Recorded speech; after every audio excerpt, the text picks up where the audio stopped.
Okay, 2 years ago, my agent got an email. This was not auditioned for, so they just emailed me and said, can Anna be in this project? It's a workshop more than it is any guarantee of anything else. They're just getting actors in that they like the sound of. Basically, I think at this point in Hellblade, they were still writing it and they weren't sure what they were doing with it yet. So they just wanted to get actors in and read some of the stuff that they'd written. And they were just kind of figuring out the game with the actors, which I kind of love that as a process, you know, like getting actors in the middle of development rather than at the end. So that was really cool. I was really sus about this because I hadn't auditioned and also I didn't know what the game was. So I messaged my agent back and I was like, are we okay that this game is like legit? I had no idea who the publisher was or anything. I said, is this like, is this something that I can trust? I said, can you just tell me the publisher? And he was like, yep, Ninja Theory. Everybody in. And I was like, it's who? I was like, okay, well then yes. Yes. Yes. So I just got they got me a train up to Everybody in. Cambridge. And I walked up to Ninja Theory and I had to do a COVID test outside of the building because it was in the middle of COVID times. Did a COVID test outside the door, went up, and I think it was just recently been done. It was beautiful. It was all painted like this really lovely shade of green. And I went up a million flights of stairs and sat in the waiting room. Beautiful waiting room. I have a photo somewhere. I know I have a photo somewhere from 2 years ago. And there was statues of Senua all over the place. And like the BAFTAs that they'd won just sat on the shelves. And I was like, this is crazy. They took me into a very small room, very tiny room, just for like a sound, basically just like a small sound engineer's kind of like office. One lady and one guy. He was like, lovely to meet you. We're still kind of writing and figuring this out. So we're just getting some actors in that are helping us with this process. He said, have you heard of our first game, Hellblade? And I don't think it was like super recent, but I had played it already. And I was trying to play it cool. And I said, yeah, I may have heard of that before. No, I was like, yes, I have. I said, I played it recently. And I said, congratulations, because obviously that game did incredibly well. And I said, you guys must be so proud of it. So I said, congratulations on the first game. He had this like cheeky smile and he was like, this is for Hellblade 2. And I think I guessed that that's what it could have been about, but I didn't want to assume. So when he said that, I was like, oh my God. So there's no guarantee that this is going to be, he couldn't really give me too much information because I think they didn't want to guarantee that I was going to be a part of it if they didn't know what they were writing. I suppose if they're still developing the game, they can't guarantee anything. So they didn't want to like be sure about anything or tell me yes or no.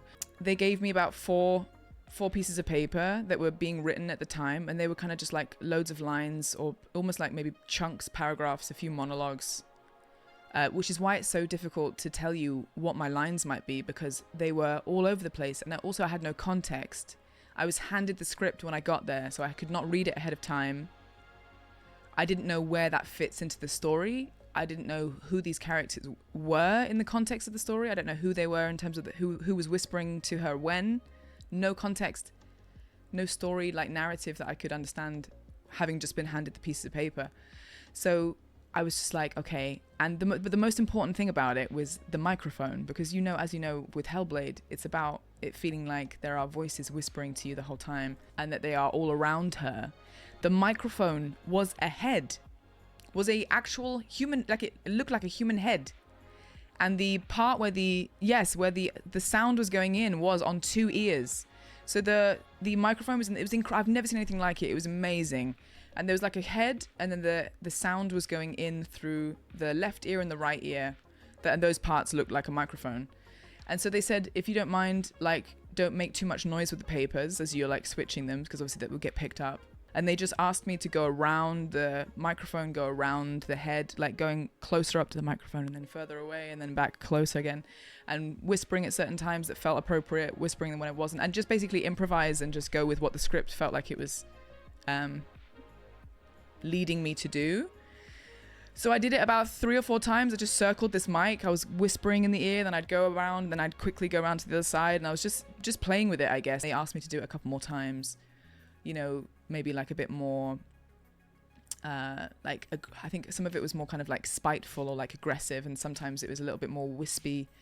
So I just wish I remembered any line So I could just try and pinpoint it, but I wish I could tell you more. That's as much as I remember. It was 2 years ago. It was 2 years ago. I left and I thought, okay, well, that's maybe the only time that I will know anything about it. I'll just have to wait for the credits. And then when it came out, I spoke to Raj and Raj was like, you're in the credits. And I was like, what? So I guess I am in there somewhere. I just have no idea where it would be. No idea where it would be. And also a lot of the voices sound similar to me anyway. There's a lot of voices that are kind of like this kind of low female English voice. So I think some things might sound like me when they're not. So I guess just enjoy the game. Don't stress too hard about whether it's me or not, because it probably isn't, or probably is. Don't know really, but I'm in there somewhere. It was so interesting to see and hear how they achieved what they did on the first game. And then hear myself, I guess, in situation on the second. It was amazing. Do you voice a number of different characters in Hellblade 2 or just one character? Okay, I definitely remember there being distinct voices. It's like they're not even characters, they're voices. They would refer to them as voices. Like this voice is angry or this voice is calm, that type of thing. They were more like, rather than they've got names in Hellblade, it's more like this voice is meaning this. It's like they're not named, they're just energies kind of thing with Hellblade. So I remember there being different types. Yeah, I'm sure one of them was a bit more spiteful and then one of them was a bit nicer or more kind of informative. So yes, I don't think they were I don't think it was all the same character. It was just a bit of voices in different ways type thing. I've never known a microphone that's that dynamic whenever I've worked on a game. So it was so fun. Like I felt like I was just kind of playing around. Did you get to call Senua stupid? I don't think so.